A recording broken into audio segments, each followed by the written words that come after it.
Hey, welcome to the Nerditorium, where we discuss news and not news. And today we're most definitely discussing not news, I suppose, because we're talking about the film Palm Springs. Jishnu, Hello. have you seen this film? I have seen the film. Okay, let me set some context for our viewers before we dive into your opinions of it. But Palm Springs is kind of a rom-com starring Andy Samberg and Cristin Millioti, set in a time loopy universe. So basically, they're at a wedding in Palm Springs, and every day they wake up to the exact same day.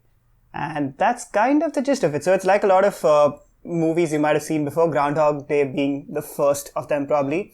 And we've seen it recur a lot, in recent years as well. Like Russian Doll was a really good series with the same premise. And Edge of Tomorrow was an action movie with the same premise. And now we're seeing more or less a pretty typical rom-com structure, but with this bizarre twist added to it, right? So Jishnu, what did you think of it? I thought it was a good effort. I thought it was a nice change from what I was expecting from an Andy Samberg movie. I went in blind and only found out about the movie's existence like a couple of days before I saw it. And I chose to see it just because it's been a while since I've seen Samberg in a film. And like I said, not bad. I mean, the Timey Wimey thing, like most Timey Wimey stories, had trouble holding its own in the final act. But we won't get into any spoiler territory about that over here. But other than that, it was still a perfectly enjoyable, easy watch. It and wasn't as heady as some time travel things can be. Like lately, I just binged the last two seasons of Dark in the span of like 72 hours, which I would not recommend to anybody because it'll drive you insane. But with the time travel, things can get messy very quickly. And I think they did a pretty decent job of just being very efficient and economical with how they handled it. And it was very refreshing to see a brand new, isolated, independent story that wasn't attached to anything else and was very, small with its cast and with its reach, and it wasn't trying to like overstretch itself too much. I feel like the key thing I think about this movie is the time the time loop factor is a device more than it is inherent to the plot of the movie, because in terms of the plot you could easily take that out and still essentially tell the same story about the same people, right? So the fact that Andy Samberg is this, I mean, he's essentially playing this like nihilistic nothing matters anymore kind of character because he's been living in this time loop. At the point we start the movie, he's been stuck in this time loop for what seems like probably years, maybe even like a decade or two, because he talks about just having like lived hundreds of years almost. And obviously they don't age. And Cristin Millioti's character gets stuck along with him is the point at which we start watching the story. So I think the contrast between what they're doing is in the time loop is essentially trying to tell the story of the contrast between the two of them as people, right? Like, what is Andy Samberg's character like and what is Cristin Millioti's character like, and how they kind of come together, because it is a rom-com, so I don't think it's a spoiler to say that they are they end up in somewhat of a relationship. The bridging of that gap is the essence of rom-coms in general, right? So it's always like, oh, she's like this and he's like that, and will they or won't they? Basically the same thing, except you're using the time loop as the device that gets them together and brings out the differences between them, which is why I thought it was a cool, interesting device. Plus, there's like obviously space for a bunch of humor with the gags of what happens every day and stuff. I was not terribly disappointed to find that the movie wasn't really like a laugh out loud comedy. And again, this is probably just me like projecting like, oh, it's a Samberg movie. I think I know exactly what I'm getting into, and I was completely wrong. But I didn't mind. Like, I felt like it kind of found a pretty decent balance where, like, it's not like, jokes didn't land. They just weren't, what I was expecting from a Lonely Island movie. You know what I mean? I just wasn't getting that kind of, like, gregarious and out there kind of humor. It was more like smoky kind of stuff for the most part. That does bring me to like the Andy Sambergness of it. He's playing lead here, and this movie is produced by the Lonely Island crew, the three of them. But they didn't write it, they haven't directed it, so it's not their direct. I suppose it's not their direct vision like how say Popstar was. right?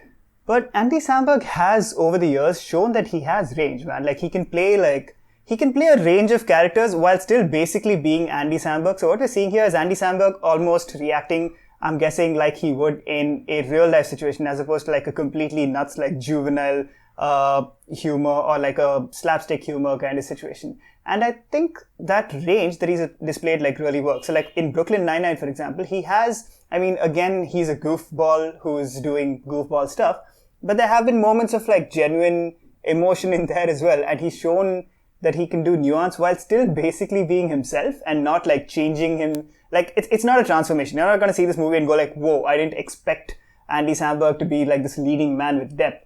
But you're seeing him do an Andy Samberg thing in a very different context, which I think works. And like I think overall maybe I'm on your side with when you say like it wasn't maybe an exceptional movie. I did really enjoy it, and I think a large part of that is again down to the cast in general.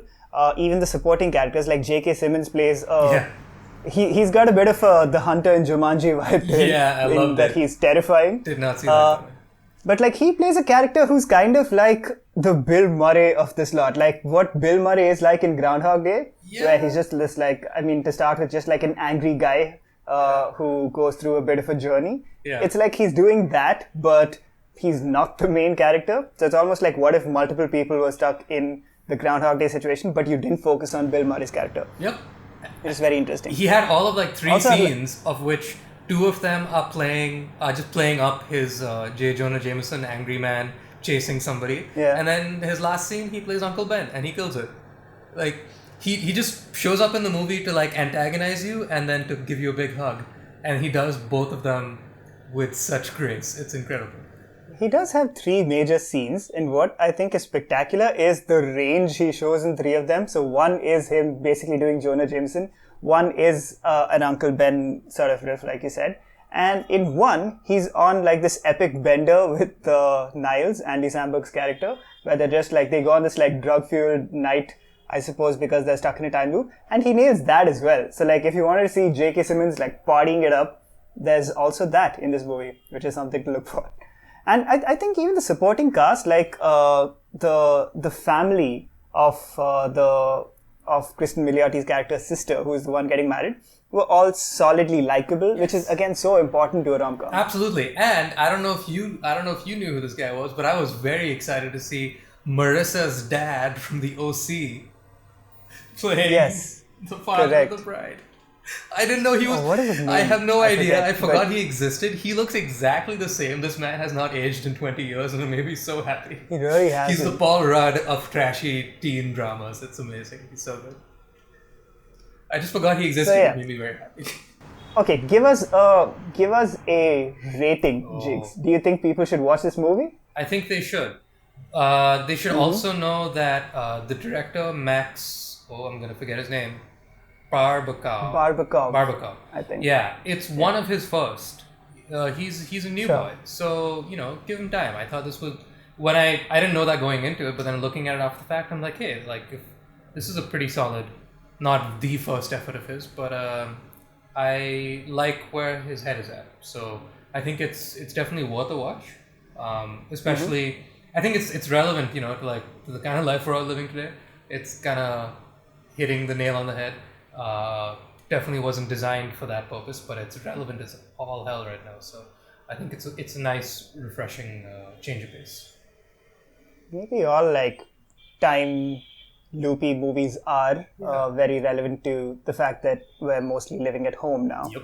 But I think again, as a rom-com with basically like a magical realism kind of element to it, we have seen stuff like this before that kind of try and bring out a message about relationships by adding a fantastical element, which is essentially what this is doing as well. So I would liken it more to movies like that than to, say, a Russian Doll or a Groundhog Day, which are more about individuals. So, like, I would say think of it as a rom-com first that has a bit of a twisty element to it. Also, there's dinosaurs. What's not to love?